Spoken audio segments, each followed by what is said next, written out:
Hey everyone, and welcome back to another edition of Ray's Reviews. And in today's video, I just want to talk about Celsius and whether they will survive the crypto bear market. I've been a longtime user of Celsius along with crypto.com, so I just want to address some of the fears that are happening in the market right now. So let's jump straight into the video.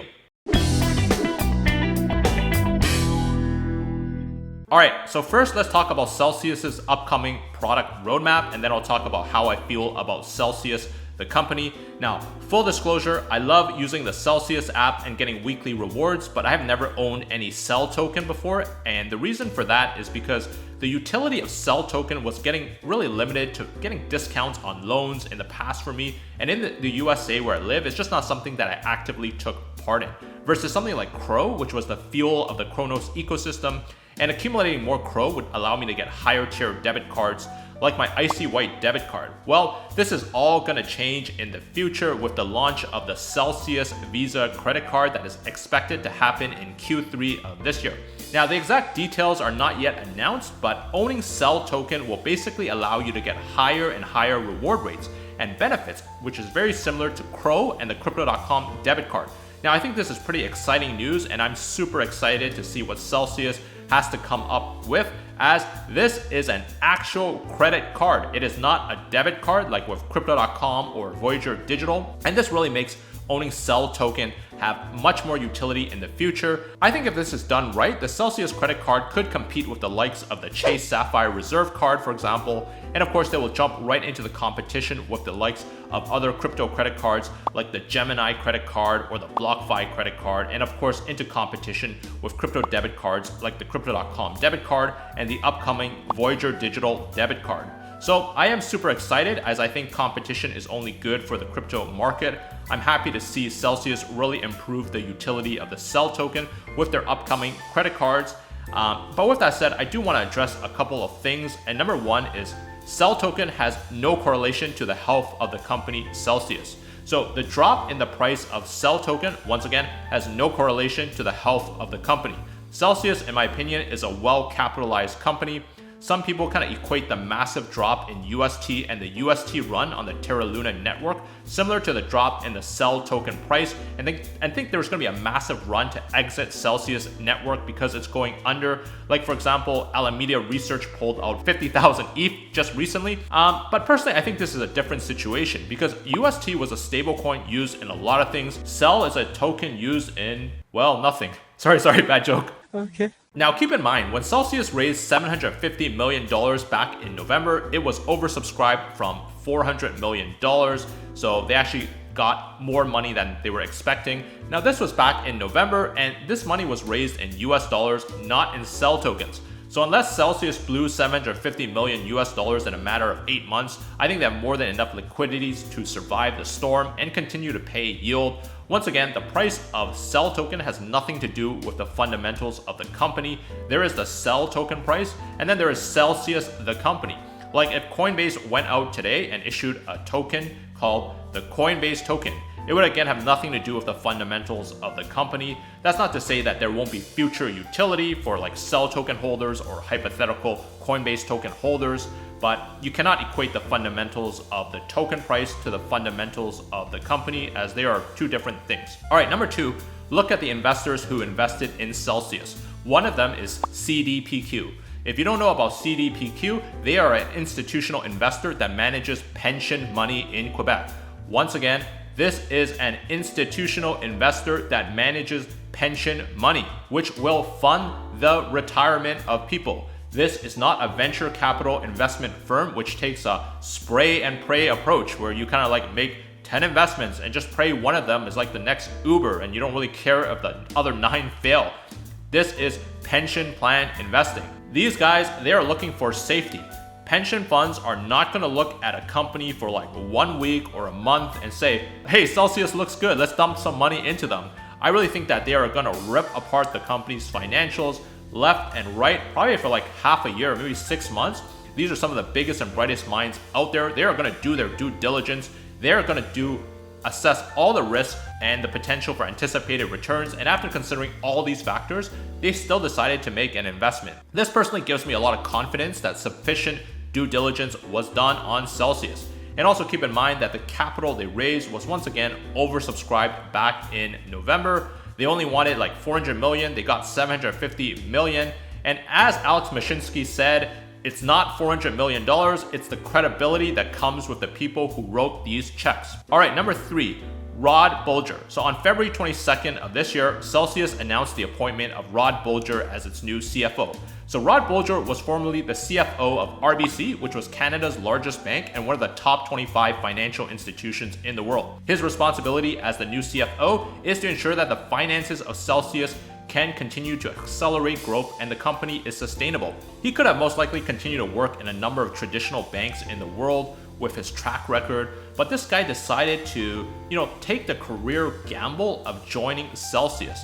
Now, I really don't think he would have taken such a massive career gamble if he felt that Celsius was not a sustainable company. Once again, this is not some CFO from some random no-name startup. This is the former CFO of one of the largest banks in the world, which was a publicly traded company that was regulated. He is going to help Celsius with regulation, compliance, and growth. So some of my thoughts, even if there was a liquidity crisis, my bets are that the former CFO of one of the world's largest banks has the right contacts to solve it. Every institutional investor knows that crypto is the future and that the crypto bear market is temporary and will pass. Celsius is an institutional grade investment, as evident by the investment by CDPQ and the other investor, which was Westcap. And Celsius is such an important part of the crypto landscape. If they were to go under, I think all of crypto loses credibility. I just don't see a scenario where Celsius goes under due to a short-term liquidity crisis. Plus, private equity guys don't play the same game as venture capital guys.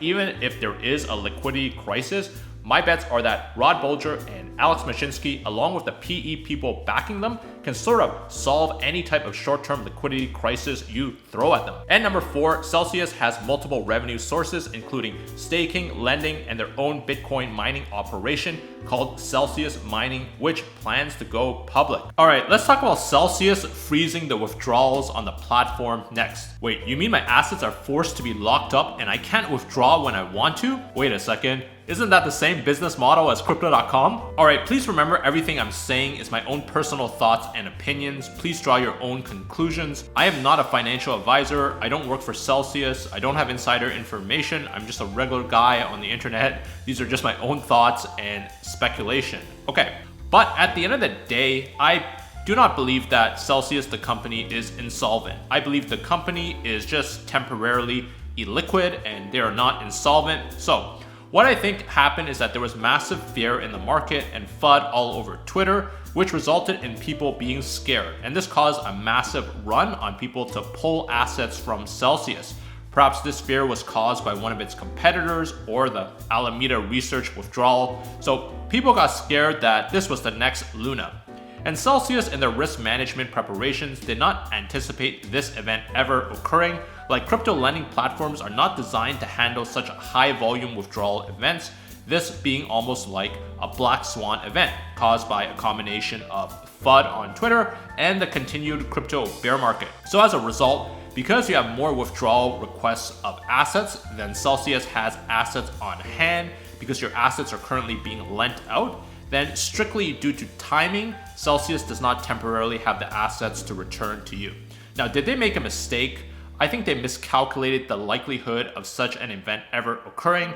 And if you think, well, they should have probably prepared for such an event, keep in mind that if they prepared for such a black swan event, almost guaranteed that they could not have afforded to pay you as high a yield over the last couple of years, and you wouldn't even want to keep your assets in Celsius. Actually, no bank in the world probably has the liquid funds for every customer to withdraw their cash if they wanted to all at once. It's just that market conditions are so bad right now that I know even Binance temporarily stopped, Bitcoin withdrawals. Now, is everything rainbow and sunshines? It'd be fair for me not to present the risk to you as well.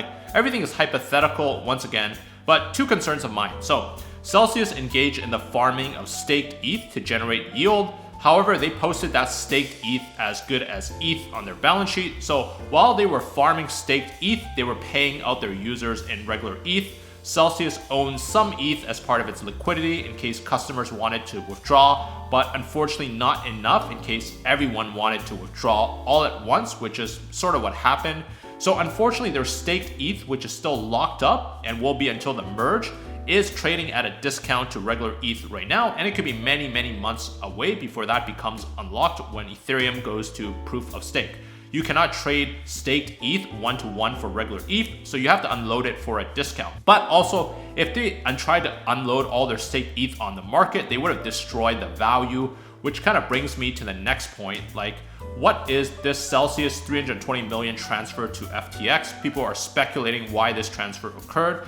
So Celsius has staked ETH on their books instead of regular ETH, and because they cannot support the withdrawal of assets from customers that want ETH, as they don't have it and won't until the merge is done, I think that due to their liquidity issues, they needed to sell some of their staked ETH. Now, staked ETH is not as good as ETH and trades as a discount, so maybe they transfer this 320 million to FTX to offload some of the staked ETH over the counter, and then they use that Bitcoin to post as additional collateral on Maker. I think they had about like 17,000 or 18,000 wrapped Bitcoin leverage in the Maker protocol, which faced liquidation if Bitcoin hit about $22,000, but then they posted an additional $15,000. So now their new def target is about 17,000 Bitcoin. Now, if 17,000 Bitcoin were to approach, they'd probably sell the remainder of their staked ETH to defend the position from being liquidated as a last resort, or of course they could raise additional capital to purchase Bitcoin to again defend the position. Frankly, I'm not personally worried until we kind of start approaching that $17,000 Bitcoin mark. But has Celsius destroyed all trust with their users? Here are my thoughts. 3 scenarios happen. Okay, if the bear market continues, I think once Celsius reopens withdrawals hypothetically, despite the best of intentions, people will pull their assets out and probably some reputation damage will come out of it. Hopefully this doesn't happen. Number 2, if the bull market returns, if Celsius reopens withdrawals and all your assets are there plus interest higher than the date in which your assets were locked, then I think in some ways you're thankful. And number 3, I'm completely wrong and we lose everything. All right, let me get a drink first. If this scenario happens, I guess this video really won't age well, and I guess I'm done talking about crypto. Time to start thinking about a new YouTube channel. So many regrets in life. I should have listened to my wife and just kept making karaoke setup videos. So overall, after considering all these things, I personally believe that Celsius will just be fine. There is nothing wrong with people wanting to exit their positions. Like even Alameda Research exiting a 50,000 ETH position is just fine. Like once again, in regards to the liquidity crisis or a bank run, I'm not really sure what's gonna happen, but I don't know about you, but if anyone should have experience in planning for, addressing, or mitigating a risk of a bank run, I would imagine that the former CFO of one of the world's largest publicly traded banks would have some experience and knowledge in terms of kind of mitigating that risk. So personally, I'm not exiting any of my positions in Celsius, and I'm super excited about the upcoming Celsius credit card. I'm super excited to compare it to the Crypto.com debit card. I will definitely apply to get one, and it will be another crypto card that I use.